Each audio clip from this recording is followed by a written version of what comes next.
જામકંડોરણા તાલુકાના ગામ રામપર મુકામે 2022માં દિનેશ બિલવાલે તેની પત્ની રમીલાબેનનું કુહાડા મારી હત્યા નિપજાવી હોવાની મૃતકના પરિવારજનોએ ફરિયાદ નોંધાવી હતી। મરણ જનારના કૌટુંબિક ભાઈ માંજુ ડામોરે તેના બનેવી દિનેશભાઈ વિરુદ્ધ પોલીસ સ્ટેશનમાં ફરિયાદ નોંધાવી હતી, જે મુજબ પોલીસે આરોપી વિરુદ્ધ ચાર્જશીટ કરી હતી, જે કેસ ધોરાજી સેશન્સ કોર્ટમાં ચાલી જતા એડિશનલ ડિસ્ટ્રિક્ટ એન્ડ સેશન્સ કોર્ટના જજે આરોપીને નિર્દોષ ઠરાવી છોડી મૂકતો હુકમ કર્યો હતો। હું સંજય કુમાર પી વાઢેર એડવોકેટ ધોરાજી સને 2022ની સાલમાં જામકંડોરણા તાલુકાના ગામ રામપર મુકામે આરોપી દિનેશભાઈ વાલિયાભાઈ બિલવાલે તેની પત્ની રમીલાબેનનું ખૂન કરી નાખેલ હોય તે મતલબની ફરિયાદ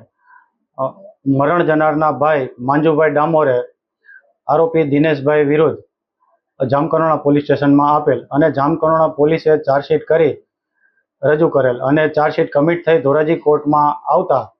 અને કેસ ચાલી જતા ફરિયાદ મુજબનો કોઈ પુરાવો આવેલ ના હોય અને ધોરાજીના મહેરબાન એડિશનલ